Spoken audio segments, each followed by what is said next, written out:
Muy buenas tardes, chicos y chicas. Continuando con la guía número 1, la parte 2, que involucra cinemática y dinámica. Antes que nada les quiero hacer el recuerdo sobre la teoría de cinemática, donde básicamente podemos hablar de dos tipos de movimientos. El primer movimiento, movimiento rectilíneo uniforme, el MRU, y un segundo movimiento que es el movimiento rectilíneo uniformemente variado.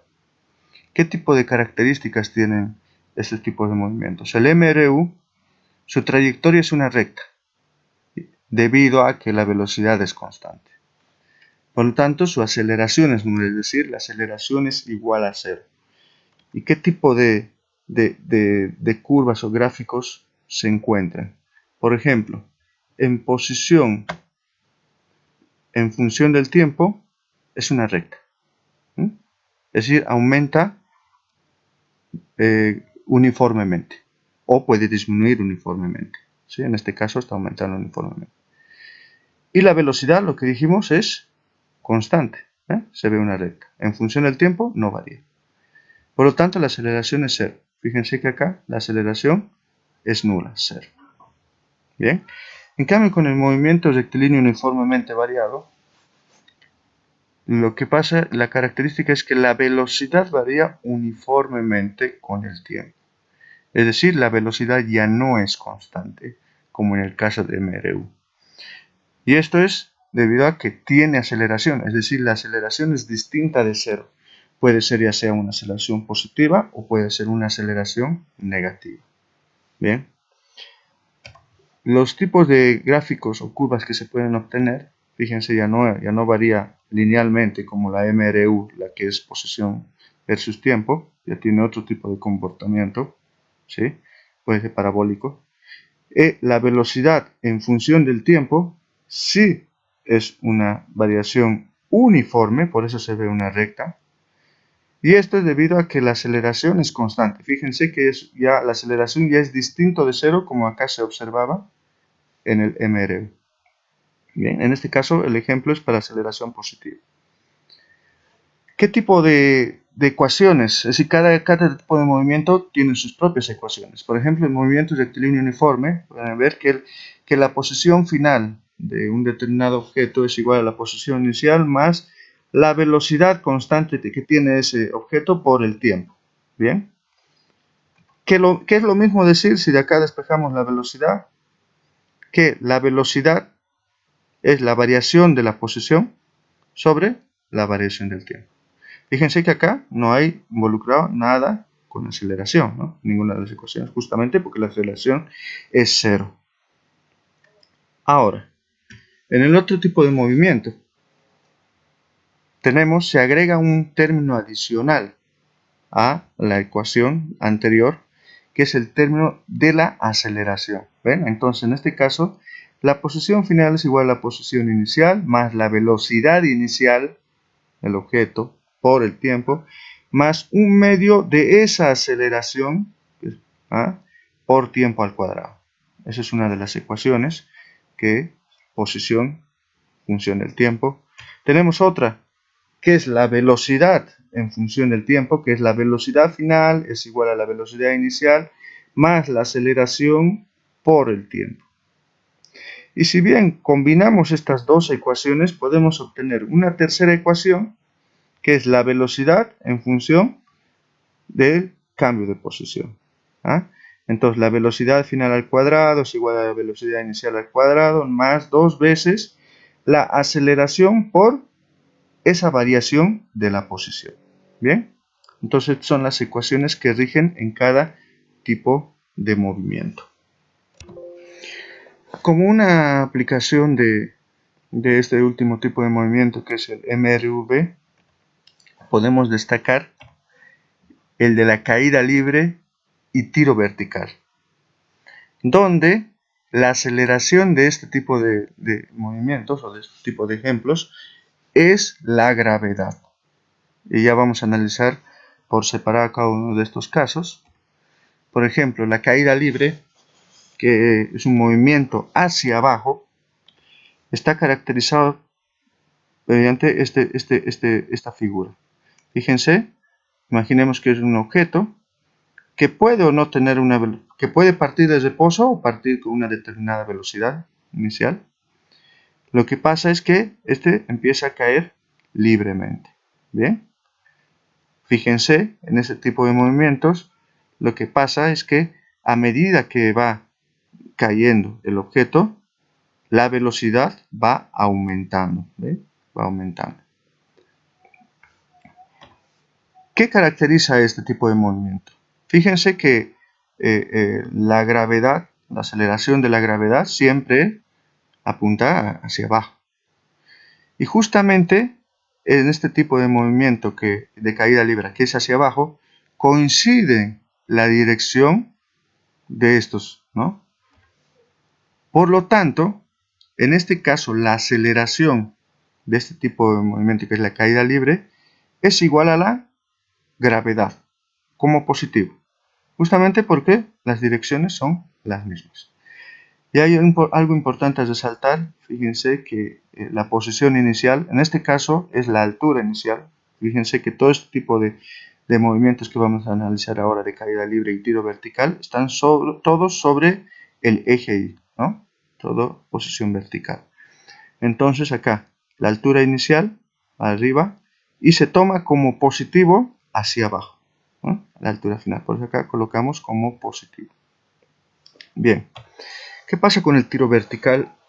Que lo podríamos resumir como un movimiento hacia arriba, ¿sí?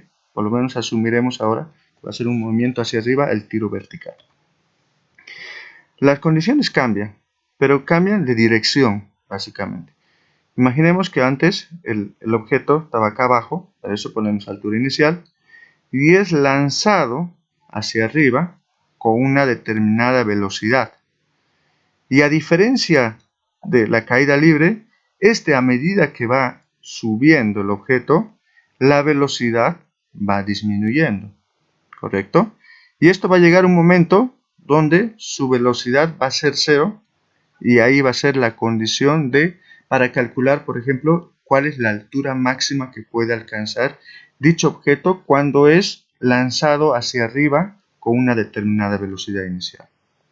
Bien. Fíjense que ahora acá, la posición inicial con respecto a la posición final, ahora decimos que hacia arriba es positivo. Es decir, ¿cuál es entonces el convenio? Hacia donde se esté desplazando el objeto, ya sea hacia arriba o hacia abajo, eso va a ser nuestro positivo para las posiciones. Bien. Ahora comparemos con respecto a la gravedad. Sabemos que la gravedad siempre apunta para abajo. Pero en este caso la gravedad es en dirección contraria al movimiento. Entonces, en este caso de tiro vertical, la aceleración se considera como menos la gravedad. Bien. Pero ¿dónde va a influir este análisis de la aceleración? ¿Se acuerdan de las ecuaciones que hablamos hace rato? De las tres ecuaciones, básicamente de esas. 1, 2, 3. Hace rato hablábamos en términos de posición de X, ¿sí? Ahora vamos a hablar en términos de altura. Altura final es igual a altura inicial más velocidad inicial por tiempo más un medio de aceleración era hace rato. Entonces, como acá es positivo, entonces en vez de aceleración colocamos la gravedad por el tiempo al cuadrado. La otra ecuación sería la velocidad final igual a la velocidad inicial más la gravedad por el tiempo. Y lo mismo para la tercera ecuación, donde se cambia ahí, en vez de aceleración, la gravedad. Bien, fíjense que acá, en este tipo de ejercicios de caída libre y tiro vertical, la aceleración ya pasa a ser como un valor conocido, porque sabemos que la gravedad es 9,8 metros sobre segundo cuadrado. Bueno, analicemos para el caso de tiro vertical. Fíjense que sería básicamente lo mismo, solo que en vez de colocar más g, utilizamos menos g. Por eso acá colocamos el signo negativo. Acá, en vez de positivo, acá negativo. Y acá, en vez de positivo, negativo. ¿Ven? Entonces, dependiendo del tipo de ejercicio el cual vayamos a resolver, uno escoge o estas ecuaciones o estas otras ecuaciones, donde la diferencia está en el signo donde se reemplaza la aceleración. Bien, entonces dicho esto, podemos pasar al ejercicio 4, que es tiro vertical hacia arriba. ¿Qué nos dice el ejercicio? Se lanza hacia arriba una bola con una velocidad inicial de 12 metros sobre segundo. Inciso A. ¿Cuánto tarda la bola en alcanzar el punto más alto? Bien.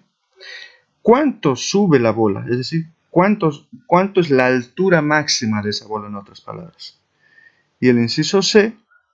¿Cuál es el intervalo de tiempo entre el instante en que la bola sale de la mano y vuelve a ella? Bien. Entonces estamos con un tiro vertical, que es un movimiento hacia arriba. Tomamos el mismo gráfico anterior para hacer el análisis. Tenemos nuestra posición inicial, posición final, velocidad inicial y velocidad final. Bien. ¿Qué datos tenemos para resolver este ejercicio? Fíjense que lo primero que nos da es la velocidad inicial, 12 metros sobre segundo. Entonces ya conocemos este valor de la velocidad inicial, el módulo de la velocidad inicial, 12 metros sobre segundo. También sabemos por convención, para poder calcular con respecto a este punto de donde va a salir el objeto, ¿cuánto es la altura máxima que va a alcanzar? Entonces nosotros por convención podemos decir, bueno, esta altura inicial va a ser 0. Bien. ¿Qué incógnitas tenemos? Primero el inciso A nos dice el tiempo. ¿Qué tiempo? El tiempo que tarda en alcanzar el punto más alto. Es decir, desde que sale de la mano hasta que alcanza el punto más alto. Eso es el tiempo que nos está pidiendo. Y de ese punto, además, no solo el tiempo, sino también hasta qué altura a qué altura pudo alcanzar esa bola. La altura máxima que alcanzó esa bola. Y el inciso C es cuánto tarda esa bola en salir de la mano, alcanza el punto más alto y cae nuevamente hasta alcanzar nuevamente la mano. Entonces sería el tiempo total que tarda en salir de la mano y vuelve a ella. Bien.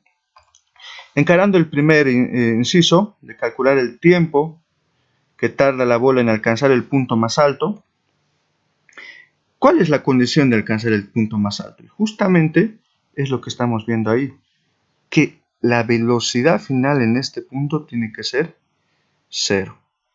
Eso es la condición para calcular cuál es el punto más alto, que su velocidad final sea igual a 0. Bien, entonces sabemos que es tiro vertical. Si recordamos hace rato, decíamos que el tiro vertical era la aceleración va en contra de la gravedad, entonces por eso colocamos menos g. Entonces las ecuaciones que vamos a necesitar son las que llevan el signo negativo. ¿Bien? Pero tenemos 3 ecuaciones y nos está pidiendo el tiempo. Bueno, primero veamos en esas ecuaciones quiénes llevan tiempo. Vemos que la primera ecuación y la segunda ecuación. La tercera no lleva tiempo, entonces la podemos descartar. No nos sirve para poder calcular ese tiempo. Bien. Y ahora entre estas dos, ¿con cuál nos quedamos? Bueno, hay que ver si disponemos de todos los datos. A ver, analicemos la primera ecuación. La altura final, ¿conocemos la altura final? No conocemos la altura final. Entonces, esta ecuación, la primera ecuación, tampoco la podemos utilizar. Entonces justo nos queda la segunda ecuación, que es velocidad final igual a velocidad inicial menos gravedad por tiempo. Bien, entonces utilizamos esa ecuación para resolver este inciso A. ¿Qué hacemos? Tenemos esa ecuación, partimos de esa ecuación, sabemos que la velocidad final es 0, este término se anula, es 0. Entonces si despejamos, este menos gt pasa al otro lado como positivo, gt igual a b0. Y de acá despejamos el tiempo, la gravedad pasaría a dividir, como estamos viendo acá, tiempo igual a velocidad inicial sobre la gravedad. Reemplazamos los datos, tenemos la velocidad inicial 12 metros sobre segundo y la gravedad que sabemos que es 9,8 metros sobre segundo al cuadrado. Simplificamos metro con metro, el segundo de arriba con un segundo de abajo y nos queda solo un segundo. Entonces el resultado, si hacemos con la calculadora, es 1,22 segundos. Pero recordemos lo de la guía 0, la parte de cifras significativas. Fíjense que acá 12 metros sobre segundo son 2 cifras significativas. 9,8, 1, 2 cifras significativas. Acá tenemos 1, 2, 3 cifras. Entonces, tenemos que utilizar solo 2 cifras. Por lo tanto, sería 1,2 segundos el tiempo que tarda la bola en alcanzar el punto más alto. Bien, con eso hemos resuelto el inciso A. Pero ahora nos pregunta el inciso B, ¿cuánto sube la bola? Ya conocemos el inciso A. Ahora nos pide cuánto es la altura que va a alcanzar esa bola en ese punto. Es decir, cuando la velocidad final sea 0. Bueno, lo que ya sabemos es del inciso A que esa bola tarda en llegar al punto más alto en 1,2 segundos. Ahora sí, vengo acá, de nuevo planteo las 3 ecuaciones y veo dónde está mi incógnita, la altura final. Y encuentro que está en la primera ecuación y en la tercera ecuación. ¿Bien? Entonces la segunda ecuación no me sirve. De la primera ecuación conozco la altura final, perdón, es nuestra incógnita. La altura inicial, sé que es 0. Velocidad inicial, conozco. El tiempo, conozco. La gravedad, conozco. El tiempo, conozco. Bien, puedo utilizar la ecuación 1. Veamos si la ecuación 3 también puedo utilizar. Velocidad final. Velocidad final al cuadrado, sé que es 0. La velocidad final. La velocidad inicial, conozco. La gravedad también conozco. La altura final es mi incógnita. Y la altura inicial es 0. También puedo utilizar la segunda ecuación. Pero fíjense que es un poco más compleja ya que lleva al cuadrado. Acá hay que despejar la altura final. En cambio, la ecuación 1 ya está despejado. Es directamente reemplazar los datos. Entonces, en este caso me conviene utilizar la ecuación 1. Entonces, seleccionamos esa. Reemplazando, tenemos la altura final igual a la altura inicial, velocidad inicial por tiempo, menos un medio de aceleración de la gravedad por tiempo al cuadrado. Ahí reemplazamos nuestros datos. Primero sabemos que la altura inicial es 0 y reemplazamos, ahí se va la altura inicial, es 0, entonces se reduce nuestra ecuación a esta, ¿sí? Ahí recién empezamos a reemplazar. La altura final es igual a la velocidad inicial, 12 metros sobre segundo, por el tiempo, 1,2 segundos, menos un medio de 9,8 metros sobre segundo al cuadrado por el tiempo, que es 1,2 segundos, y todo eso al cuadrado del tiempo, ¿no? Ahí, si nos fijamos las unidades, ese segundo con este segundo se van. Acá me va a quedar metro, que es lo que necesita de altura. De este otro lado, el segundo cuadrado con este segundo al cuadrado, segundo que va a ser al cuadrado de este, ¿sí? También se simplifica, entonces va a quedar también metro. Dándonos un resultado, después de calcular, de 7,344 metros. Recordando lo mismo de hace rato, cifras significativas, acá tenemos 1, 2, 1, 2, 1, 2, todos son de 2. Entonces esto, dejamos el resultado en 2 cifras significativas. Por lo tanto, la altura máxima que va a alcanzar esa bola es de 7,3 metros. Bien. Ahora analicemos el inciso C, que lo que nos dice es, ¿cuál es el intervalo de tiempo entre el instante en que la bola sale de la mano y vuelve a ella? Bien. Entonces, nos fijamos en esta figura, vean, ¿qué va a pasar? ¿Cuál va a ser el movimiento de la bola?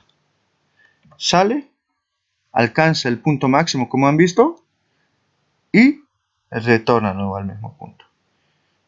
Pero como acá todo esto de acá siempre se analiza en términos de que la energía se conserva, en otras palabras, el tiempo de subida va a ser el mismo que el tiempo de bajada. El tiempo que tarde la bola en subir desde que sale de la mano hasta que alcanza el punto más alto va a ser el mismo de que el tiempo que va a tardar en bajar desde el punto más alto hasta la mano. ¿Sí? Entonces, haciendo con esa analogía, el tiempo total sería el tiempo de subida, que estamos lo que les expliqué hace rato, más el tiempo de bajada. Pero como estos dos tiempos son el mismo, porque se conserva la energía, asumimos en este ejercicio que se está conservando la energía, entonces decimos que ese tiempo va a ser 2 veces el tiempo que hemos calculado en el inciso A, porque el inciso A nos decía el tiempo de subida, ¿cuánto era? cuánto se alcanza en llegar a ese punto más alto. Entonces, reemplazando, el tiempo total sería 2 veces ese tiempo de subida, 1,2 segundos.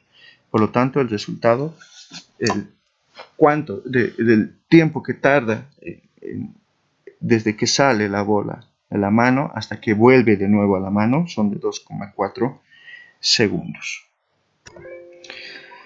Bueno, siguiendo con otro tipo de ejercicio, ya pasando a la parte de dinámica, la anterior clase Daisy les explicó sobre la parte de momentos y sumatoria de fuerzas, pero todo era cuando estaba en condiciones de equilibrio.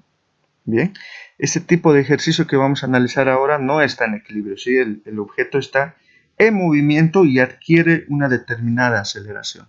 Bien, entonces, ¿qué nos dice el ejercicio? Un bloque de 3 kilogramos sobre una superficie horizontal es acelerado a lo largo de la superficie por una fuerza de 10 newton, que dice que está aplicada a 40 grados de la horizontal.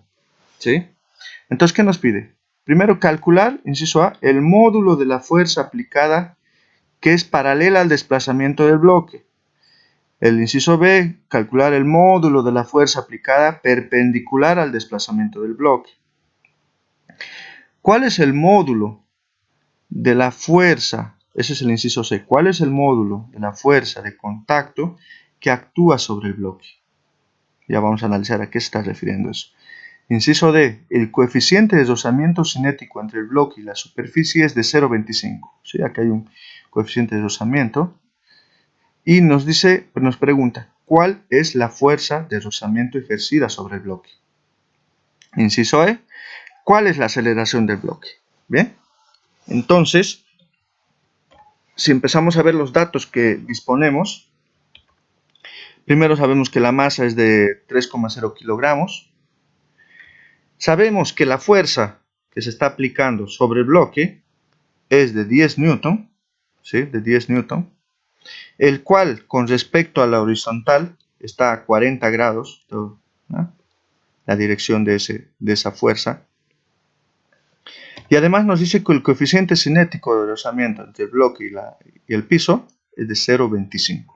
Coeficiente cinético, porque significa que el objeto ya se está moviendo. ¿Bien?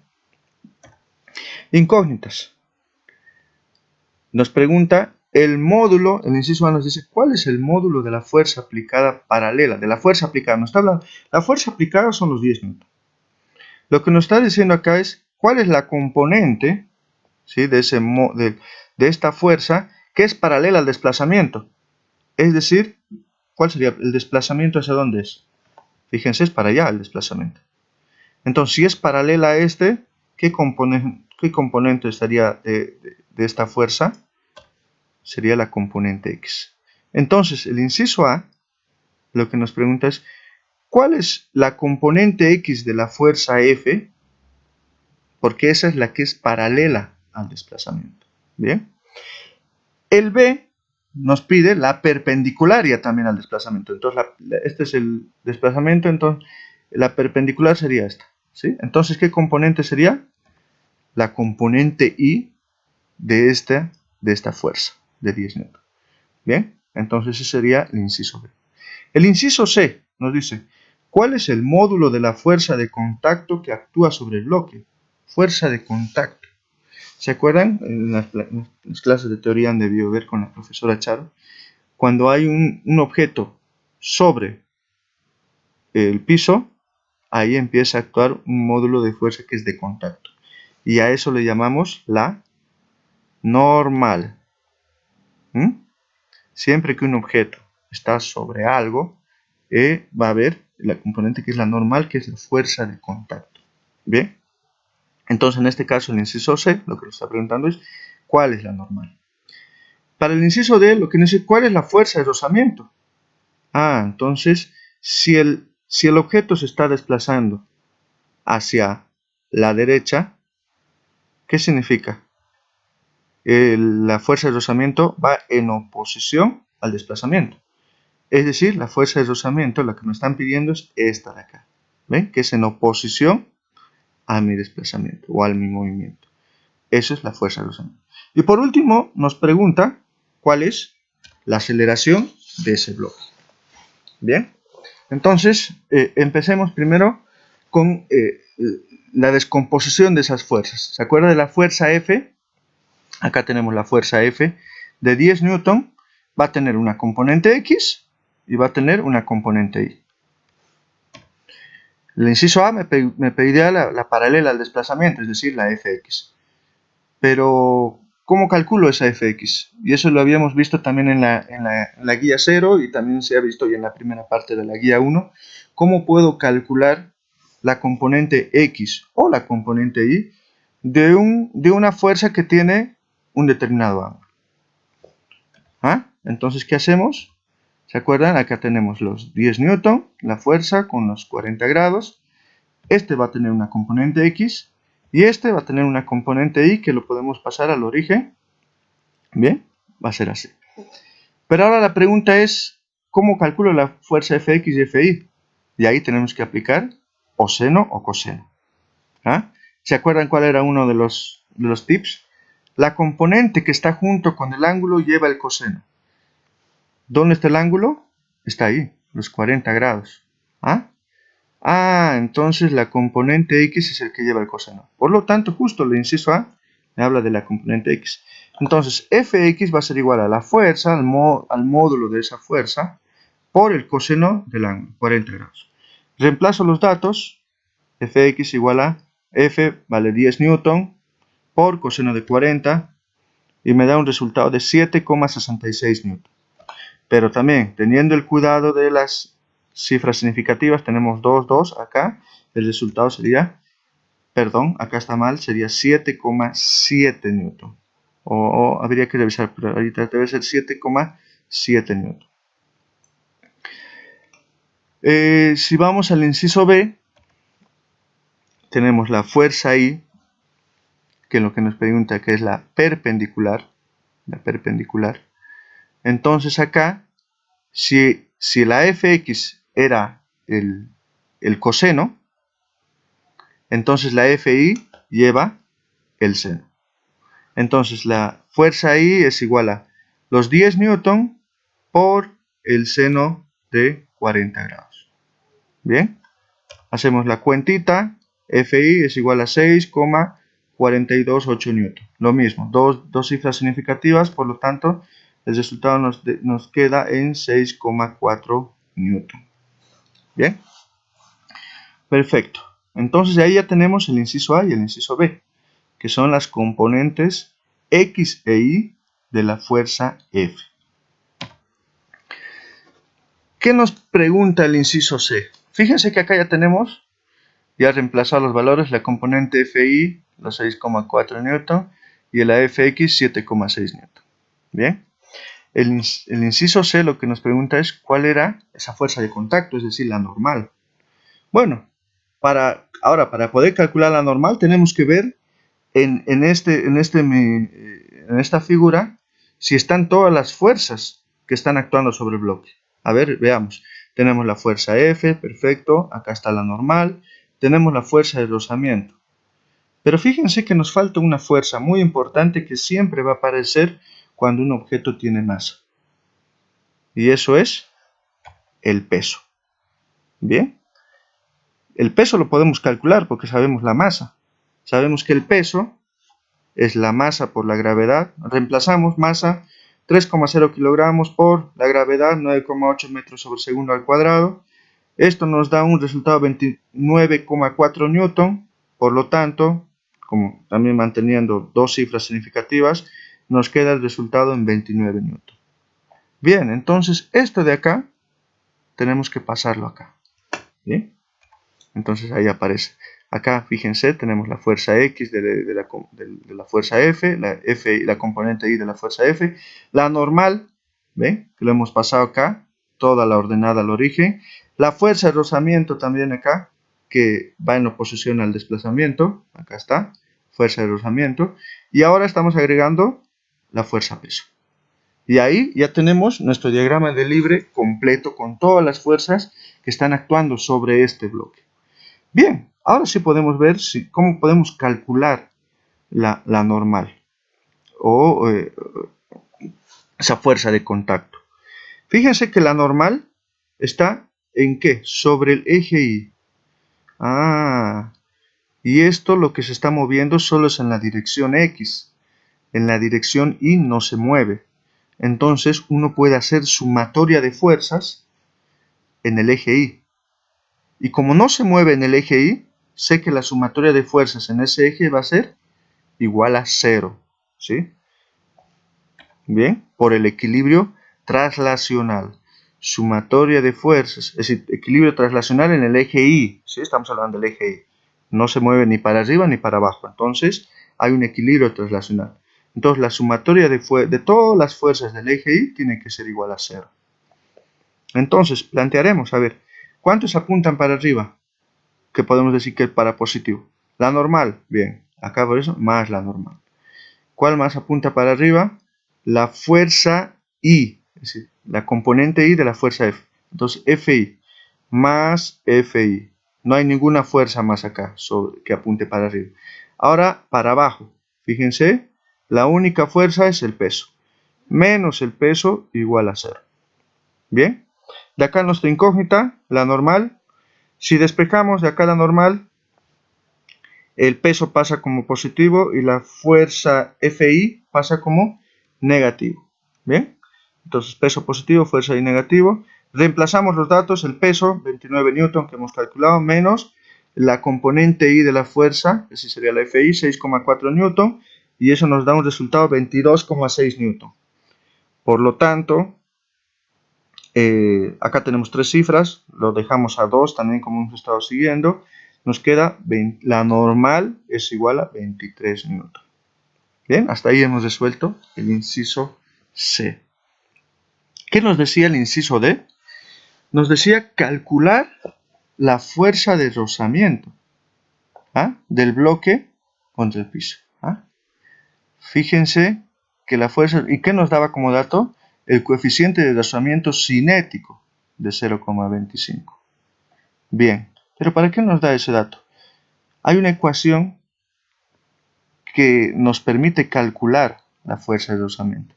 Y esa fuerza de rozamiento es el coeficiente de fricción por la fuerza de contacto que esté sintiendo ese piso, ese objeto con el piso. En este caso es la normal, justamente que es la que calculamos el inciso C. Entonces, la fuerza de rozamiento va a ser igual a coeficiente de fricción, en este caso cinético, porque en teoría el objeto se está moviendo, por eso nos dan el cinético, por la fuerza normal. Reemplazando los datos, tenemos la fuerza de rozamiento igual a 0,25 por la normal, que calculamos que es 23 newton, igual a 5,75 newton. Respetando las dos cifras significativas, esta nos queda un resultado de la fuerza de rozamiento de 5,8 newton. Fíjense que acá la fuerza Fx, acá fíjense, es 7,6 newton y es como positivo. Y acá la fuerza de rozamiento también es 5,8 newton, pero también me da positivo. Claro, porque nosotros lo que estamos utilizando acá, los valores de fuerza son módulos, son módulos. Y no nos está diciendo nada de la dirección. Bien, entonces eso es importante aclararlo. Bien, entonces ya calculamos la fuerza de rozamiento. Lo último que nos pide el ejercicio es, fíjense que acá ya reemplazamos, tenemos la componente normal, 23 newton, la componente FI, 6,4 newton. Si nosotros sumamos estos dos, nos va a dar los 29 newton. ¿Ve? Este con este está en equilibrio. Ahora, acá también hemos reemplazado la fuerza de rozamiento, 5,8 newton, y teníamos la fuerza de la componente X, perdón, la componente X de la fuerza F, que es de 10 newton, 7,6 newton. Y ahí lo que nos pregunta es, ¿cuánto es la aceleración del bloque? A eso es por lo que llamamos dinámica, porque el objeto está en movimiento. ¿Sí? El objeto se está moviendo con una determinada aceleración. Pero ¿cómo puedo calcular esa aceleración? ¿O de dónde sale que ese objeto tiene aceleración? Bueno, hagamos el mismo análisis que estábamos haciendo hace rato de la fuerza Fi, ¿sí? De la sumatoria de las fuerzas en el eje Y, que decíamos que no se mueven ni para arriba ni para abajo. Pero ¿qué pasa si analizamos la sumatoria de fuerzas en el eje X? A ver, veamos. En el eje X veo que hay dos fuerzas. Uno que va hacia la derecha, ¿ah? Que es la fuerza Fx, que es de 7,6 newton. Y hay otra, que es la fuerza de rozamiento, que va hacia la izquierda, que es de 5,8 newton. Fíjense que si hacemos ahí una diferencia, eso no nos va a dar cero. ¿Qué significa? A ver, que esta fuerza Fx es más grande que la fuerza de rozamiento.